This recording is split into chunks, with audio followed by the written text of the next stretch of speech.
Bonjour. Aujourd'hui, on va voir comment automatiser un workflow incluant de l'IA avec l'outil N8N. Voici le plan de la vidéo. Premièrement, je vais vous expliquer le workflow en question que j'ai construit, vous expliquer ce qu'il fait exactement. Deuxièmement, je vous ferai une petite démonstration euh, dans deux cas particuliers. Et enfin, troisièmement, pour finir la vidéo, je vous donnerai quelques détails supplémentaires autour de l'outil N8N. Donc, ça sera principalement sur la publication du workflow, donc, le publish, et ça sera aussi sur le choix du LLM qu'on branche. Alors, pour premièrement, explication du workflow. Ce workflow, de quoi est-il constitué? Alors, euh, premièrement, j'ai mis un Gmail trigger, donc le workflow va être exécuté lorsque on recevra un mail, tout simplement. Poll time, c'est la fréquence de fetch, de mise à jour. J'ai mis chaque minute. Donc en fait, dès qu'on recevra un mail sur la boîte mail, le workflow va se lancer. Voilà, donc c'est un trigger, donc c'est un déclenchement du workflow. Avec ce mail ensuite, qu'est-ce qu'on fait? Ce mail, il est donné en partie à une IA. Donc moi, j'ai branché Anthropic pour tester, avec comme modèle Claude Sonnet. Et du coup, donc ça va être un message un message à Claude en fait, tout simplement. Et qu'est-ce qui il va ressembler à quoi ce message? Alors je pense qu'on peut, voilà, il va ressembler à quoi ce message? Il est ici. Tu es un agent de support client pour ShopEasy, une boutique e-commerce français. Analyse l'email suivant et réponds uniquement en JSON. Donc ça, c'est pour analyser ensuite la réponse. Réponds uniquement avec le JSON, machin. On a quelques règles. Urgente si remboursement plus négatif ou réclamation forte. Réponse email doit être chaleureuse, voilà, etc. Et là, je lui donne, en fait, on lui donne à l'IA, notamment le contenu du mail qui va être, qui va déterminer si le caractère urgent de la requête et les autres balises du JSON. Voilà, donc ça c'est le message envoyé à l'IA. Ensuite, on récupère ce message et là on fait plusieurs choses. Alors première chose déjà, c'est ajouter certaines infos dans un Google Sheet. Quelles vont être ces infos? Eh ben déjà si le caractère urgent de la demande. Ensuite un résumé du contenu du mail, la réponse qui a été envoyée au client et d'autres données, donc le sentiment. Donc ça c'est ce que détecte l'IA comme sentiment. C'est en fait l'IA qui va déterminer le caractère urgent du mail ou non. Et bien sûr date, expéditeur et subject. Donc ça voilà. Première chose, c'est répertorier les infos dans un Google Sheet. Deuxième chose, ça fait une réponse automatique au client. Voilà. On envoie la réponse que nous a fait l'IA en fonction des règles qu'on lui a données.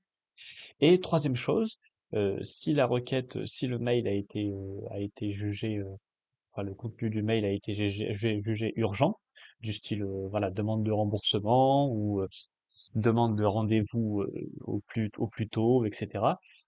Et ben on va envoyer un message, on va être notifié par Slack. Donc Slack, c'est une plateforme de messagerie, notamment messagerie instantanée, utilisée par certaines entreprises. Donc la condition, c'est quoi? Bah, la condition, c'est la balise urgente. Si c'est urgent, eh bien, on envoie le message Slack. Euh, voilà, donc ça, c'est l'explication du workflow.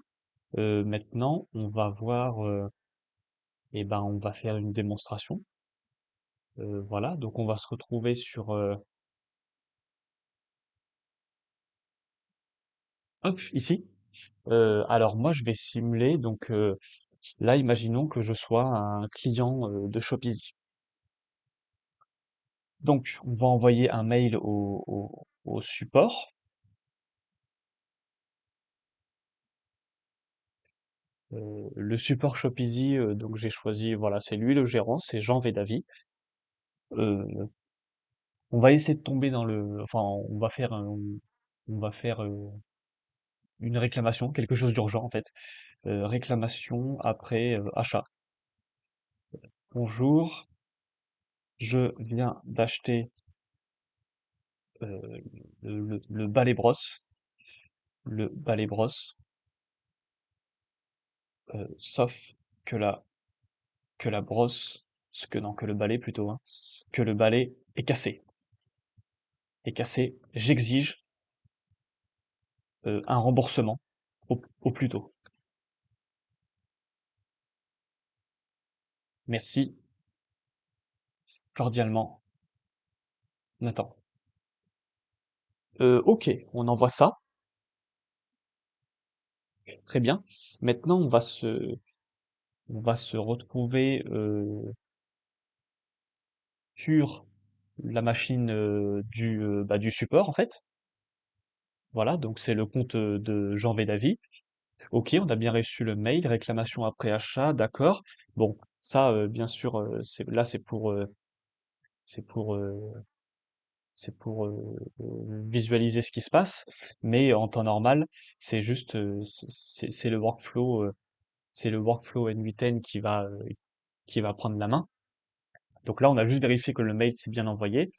Et maintenant, si on retourne sur le workflow N8N, donc imaginons que ce workflow ait été publié, donc qu'il soit, qui tourne. Hop, on exécute workflow. Gmail trigger, ok, il a bien trouvé un mail, un item. Maintenant, il le passe à l'IA avec le message qu'on a vu. Et voilà, il a tout fait. Donc, c'est maintenant qu'on va se retrouver sur le PC du support client.